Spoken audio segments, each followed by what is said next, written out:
Bienvenue pour ce premier JT Kazako de 2016. Nous sommes ravis de vous retrouver. Au sommaire aujourd'hui, Amérique, Goldman Sachs condamné à une lourde amende. Asie, présidentielle à Taïwan, les relations avec la Chine au cœur des enjeux politiques. Kenya, le vice-président devant la CPI. Moyen-Orient, 3 mères de familles réfugiées syriennes demandent aux femmes du monde de ne pas se rendre en Syrie. Europe, info insolite, une star d'alerte à Malibu dans l'Assemblée nationale. Amérique, la lourde amende pour Goldman Sachs. Actuellement, alors qu'une nouvelle crise financière est crainte, les autorités financières américaines continuent de réparer les dégâts causés par les banques du pays lors de la crise de 2008. And as you say, if clients believe we don't deserve their trust, you're not going to survive. Those are the ringing words you give us in your opening. En effet, Goldman Sachs et les autorités financières sont parvenus à un accord dans le cadre des litiges liés à l'éclatement de la bulle des subprimes. La banque versera 5 milliards de dollars pour stopper les poursuites contre elle. Elle avait déjà payé 3 milliards de dollars en 2014. C'est très peu comparé à l'ensemble des litiges liés à cette crise, qui équivaut à 181 milliards de dollars. En 2013 et 2014, Bank of America et JP Morgan avaient payé 16,6 milliards et 13,3 milliards de dollars pour les litiges liés à cette crise. Asie, présidentielle à Taïwan, les relations avec la Chine au cœur des enjeux politiques. Samedi dernier ont débuté les opérations de dépouillement à Taïwan, après un vote qui devrait donner à l'île sa première femme présidente, Madame Tsai.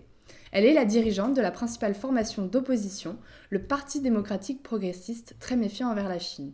Taipei pourrait ainsi tourner le dos à des années de rapprochement avec la Chine. Une petite contextualisation, Taïwan fut successivement possédée par la Chine, puis le Japon, puis la Chine, et aujourd'hui dans les faits, Taïwan a une indépendance administrative et politique par rapport au continent. Mais son indépendance n'a jamais été proclamée ni par le gouvernement de l'île, ni par celui du continent.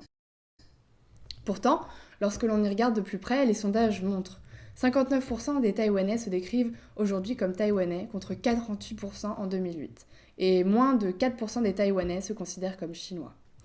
Ainsi, on constate que les relations avec la Chine sont bel et bien au cœur des enjeux de la présidentielle.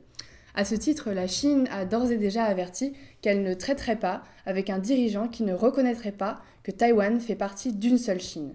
Ainsi, la plupart des experts estiment inévitable la dégradation de leurs relations. Cependant, s'aligner Taïwan irait à l'encontre du but ultime de Pékin, c'est-à-dire la réunification. Afrique, Kenya, le vice-président du Kenya devant la CPI à La Haye depuis le mardi 12 janvier. William Ruto, le vice-président du Kenya, est poursuivi pour les violences survenues à la suite des élections présidentielles du Kenya de 2007. Elles avaient provoqué la mort de 1500 personnes et fait plus de 500 000 déplacés. Elles opposaient le parti de l'Unité nationale de la tribu des Kiyaku au parti Orange démocratique de la tribu des Kalenji. En effet, des preuves de réunion à son domicile au cours desquelles des attaques avaient été planifiées contre la tribu des Kiyaku, en majorité partisane du parti de l'Unité nationale, ont été apportées. William Ruto est donc poursuivi pour meurtre et déportation de population, ainsi que persécution. Moyen-Orient, 3 mères de famille réfugiées syriennes demandent aux femmes du monde de ne pas se rendre en Syrie.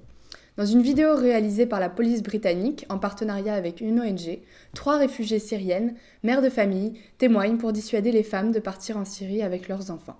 À titre d'exemple, en 2015, au moins 56 ressortissantes du Royaume-Uni ont rejoint Daesh. On regarde tout de suite les images. Europe, info insolite, une star d'alerte à Malibu à l'Assemblée nationale cette semaine en France.